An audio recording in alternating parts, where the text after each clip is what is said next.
इसके बाद अमेरिकी सेना के इराक छोड़ते ही वहाँ के छोटे छोटे ग्रुप आपस में लड़ने झगड़ने शुरू हो गए और सत्ता हथियाने के लिए एक दूसरे का कत्ल करने लगे। इन्हीं में से एक ग्रुप का नेता था अबू बकर अल बगदादी। दरअसल जो हथियार फ्री सीरियन आर्मी के लिए भेजे गए थे उन पर साल भर में ही आईएसआईएस ने कब्जा कर लिया था। बगदादी ने रणनीति के तहत इराक से सीरिया का रुख किया और अपने ग्रुप का नाम बदलकर आईएसआईएस यानी Islamic state of Iraq and Syria रख दिया। द केरला स्टोरी मूवी के आ जाने से पूरे इंडिया में सिर्फ एक ही नाम की चर्चा हो रही है और वो है आईएसआईएस। आईएसआईएस दुनिया के सबसे 4 खतरनाक टेररिस्ट ग्रुप में से सबसे पहले नंबर पर आता है, जिसने लास्ट ईयर 633 हमलों में 1843 लोगों की जान ली है। लेकिन सवाल उठता है कि आईएसआईएस है क्या, कहाँ से आया और सबसे बड़ी बात इसे कौन लेकर आया। तो आज की इस वीडियो में हम जानेंगे आईएसआईएस के जन्म से लेकर उसको जन्म देने वाले और आईएसआईएस को पालने पोसने वालों के बारे में। और सीरिया से इस वक्त एक बड़ी खबर मिल रही है, वो आपको बता दें। आतंकी संगठन आईएसआईएस ने बड़ा आतंकी हमला किया है। इस आतंकी हमले में 50 से ज्यादा लोगों की मौत हो गई है। Iraq's second largest city is under the control of Islamic militants. Last year, I also pledged that we would work with our allies to extinguish ISIS from the face of the earth.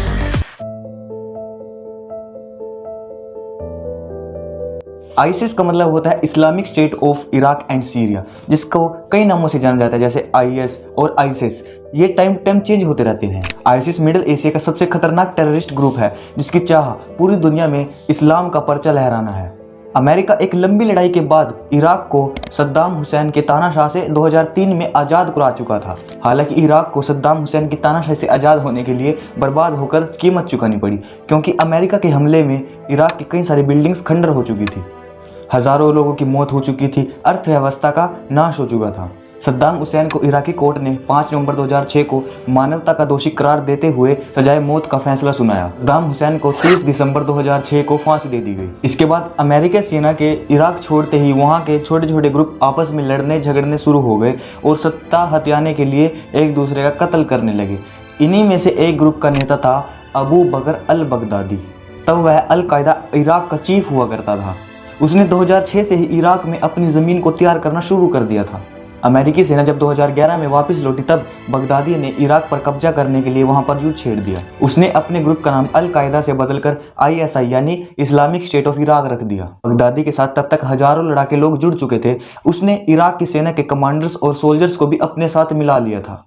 उसने Iraq में police stations और सेना के दफ्तरों को निशाना बनाना शुरू कर दिया था, लेकिन बगदादी को इराक में वो कामयाबी नहीं मिल रही थी। बगदादी ने रणनीति के तहत इराक से सीरिया का रुख किया और अपने ग्रुप का नाम बदलकर आईएसआईएस यानी Islamic state of Iraq and Syria रख दिया, जिसके बाद सीरिया सिविल वॉर में बहुत बुरी तरह से उलझ गया। जून 2013 में फ्री सीरियन आर्मी के कमांडर ने सामने आकर दुनिया में पहली बार कहा था कि अगर उनको हथियार नहीं मिले तो वह आने वाले अगले 1 हफ्ते में अपनी जंग बगदादी से हार जाएंगे। फ्री सीरियन आर्मी के कमांडर की इस अपील के हफ्ते भर में ही अमेरिका, इजराइल, जॉर्डन, सऊदी अरब और कतर ने फ्री सीरियन आर्मी को हथियार, पैसे और ट्रेनिंग देना शुरू कर दिया। यहीं से आईसिस और बगदादी पूरी दुनिया के लिए खतरा बन चुका था। दरअसल जो हथियार फ्री सीरियन आर्मी के लिए भेजे गए थे उन पर साल भर में ही आईएसआईएस ने कब्जा कर लिया था। दरअसल फ्री सीरियन आर्मी के बड़े बड़े कमांडर्स बगदादी के साथ मिल गए थे।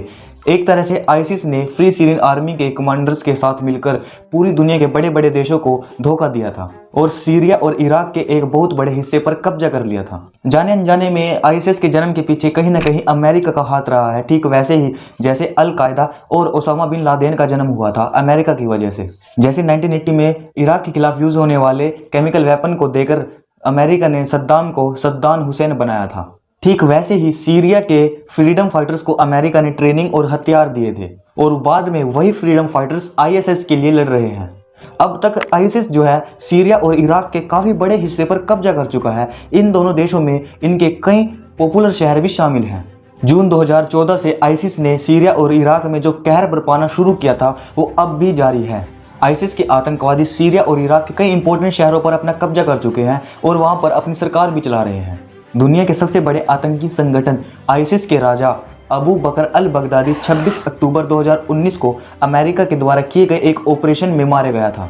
अमेरिका के प्रेसिडेंट डोनाल्ड ट्रंप ने 27 अक्टूबर 2019 को इस बात का ऐलान किया था। Last year, I also pledged that we would work with our allies to extinguish ISIS from the face of the earth. 1 year later, I am proud to report that the coalition to defeat ISIS has liberated very close to 100% of the territory just recently held by these killers in Iraq and in Syria and in other locations as well. Trump ने बताया था कि उत्तर पश्चिमी Syria के Idlib प्रांत में बारिशा नाम के गांव में बगदादी का ठिकाना था। ये गांव टर्की की सीमा के पास पड़ता है। अमेरिका की सेना ने यहाँ पर एक सीक्रेट ऑपरेशन किया था। जब बगदादी को पता चला कि अमेरिका की सेना ने उसके खिलाफ कोई ऑपरेशन स्टार्ट किया है, तब वह अपनी जान बचाने के लिए एक सुरंग से भागने लगा। लेकिन जब उसको पता चला कि अब वो नहीं बचेगा, तो उसने खुद को बम से उड़ा लिया, जिसमें उसके साथ उसके 3 बच्चे भी मारे गए। लेकिन बगदादी के मरने के बाद आज तक आईसिस ग्रुप जो है वो अभी भी सक्रिय है। और द केरला स्टोरी मूवी के आ जाने के बाद आईसिस का नाम जो है और भी चर्चा में आया है। इस मूवी में बताया गया है कि कैसे हिंदू लड़कियों का जबरदस्ती धर्म परिवर्तन कराकर उनको आईसिस कंट्रीज भेज दिया जाता है। ये आतंकवादी ग्रुप चलाने में पैसे तो बहुत लगते हैं, हाँ, लेकिन एक चीज़ में पैसे नहीं लगते, और वो है सब्सक्राइब करने में।